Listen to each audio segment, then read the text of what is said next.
Gluten morning. So last week I put on my Instagram a little Q&A, and today I'm going to answer as many questions as I can. In case you're new here, here's a little recap. My name is Kitty, I'm 19 and I run a little bakery. So the first question is, how did you afford to open a bakery? So at the time I had a mighty £200 saved up from bread and buns that I had sold to neighbours and friends. Weirdly, this isn't enough to open a bakery with, so I decided to crowdfund. I thought I needed about £5,000 to buy two mini Rofco bread ovens, a dough table, a big fridge. I would need a lot more, but I'd find that out later. So I decided to crowdfund, and I set up a little Kickstarter page and I made a stop motion video of an orange rolling around my home kitchen and I posted it on Instagram. At the time, I think I had around 4,000 Instagram followers, but I was and still am really lucky to have an amazing following of people who are just so loyal and committed. And they then shared it really across the world, and it kind of went mini viral. So within 48 hours, I had hit my target of £5,000. And at the end of the 3 weeks period, I'd actually doubled it. I would need all this money, but I definitely got very lucky. And then from there, I've just reinvested all the money back into the bakery, which is how I've got the oven and the bannetons all secondhand. But yeah, it really started with that Kickstarter campaign. Second question, which I get asked a lot, is do you bake alone? And the answer is no. I actually have a small army of mini Oompa who they do all the work for me, and then I just take the money and the credit. That would be really nice. No, I do bake alone. I love it. I mean, I bake alone for two reasons. The first is I think I'm probably paying myself around £3 an hour. I love baking and I love having a bakery, but I'm not great at the business side and I just can't afford to employ another person. The second thing is I really love being alone. I love the solitude. I love being able to do whatever I want, whenever I want, and listen to a lot of podcasts and audibles and music whilst I do it. So I never truly feel alone. Another question I get asked a lot is, where did you train? I am actually completely self-taught. When I was younger, I was a horrible baker. I confuse a teaspoon for a tablespoon of bicarb, so my cookies would be rock hard and super dry. Or I make banana bread and it would somehow be raw in the middle and burnt on the outside at the same time. But then when I was 14, I started to really, really struggle with my mental health.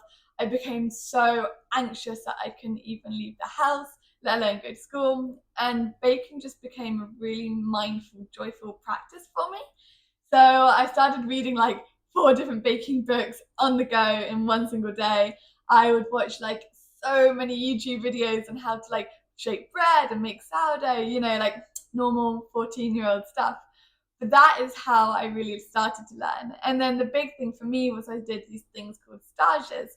And stages are amazing. It's like this secret trade in the baking industry, and I think in the chefing industry, where you go somewhere, you work for free, and in return, they teach you what they know. So when I was 14, 15, I started going to these bakeries in London and Paris and Copenhagen, and I would do these stints sometimes for days. I actually did a few for months. And that's how I learned everything. I'm super grateful because I was young and very shy, but these bakeries were so kind and let me in and showed me everything I know. Where do you bake? So I started out in the back of our house and then I built a glorified shed. And now I actually bake in an old abandoned scout hut that is in the middle of my town. I still have kept a lot of the scout memorabilia. So I have the nut boards above our mixers and the scout sign above the oven. I really love it as a space. I don't own it, I rent it, but one day I would love to own it. What do you listen to when you bake? So, like I say, it's just me, which means I have complete control over what I want to listen to. Although I struggle to listen to slow songs because I find that it actually slows down my whole pace of work. And suddenly I'm like, oh my gosh, the time's going so fast and I'm so slow. And I realize I've got a really slow song on. I also listen to a lot of audiobooks like Harry Potter because I'm quite geeky like that.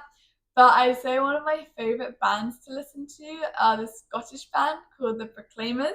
Someone actually gave me this Proclaimers sign last year, which was so cool. It made my day.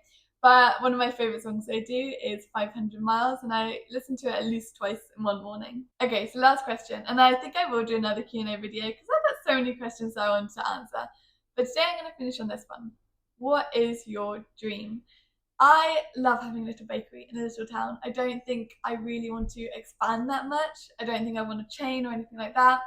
But at the end of last year, I set up a little organisation called Breaducating Britain, where I have these bread kits, kiddies kits, that I give to schools and community groups and prisons and food hubs, because I really want to enable everyone to bake good bread. That's the thing that matters more than anything else to me, because bread is so nourishing and it's so simple. And although like in the media, sometimes it's made out to be like rocket science, especially sourdough, but simple bread made with like 4 ingredients is so simple and it's easy and it's delicious and it's so empowering. And I think my dream of dreams, and it may be naive, but my dream of dreams would be that in like 50 years' time, 80% of people know how to make bread. That would just be incredible. Anyway, so that is the Q&A for today. I really hope you enjoy it. Let me know if there are any other questions you want me to answer. Yeah, thank you for watching.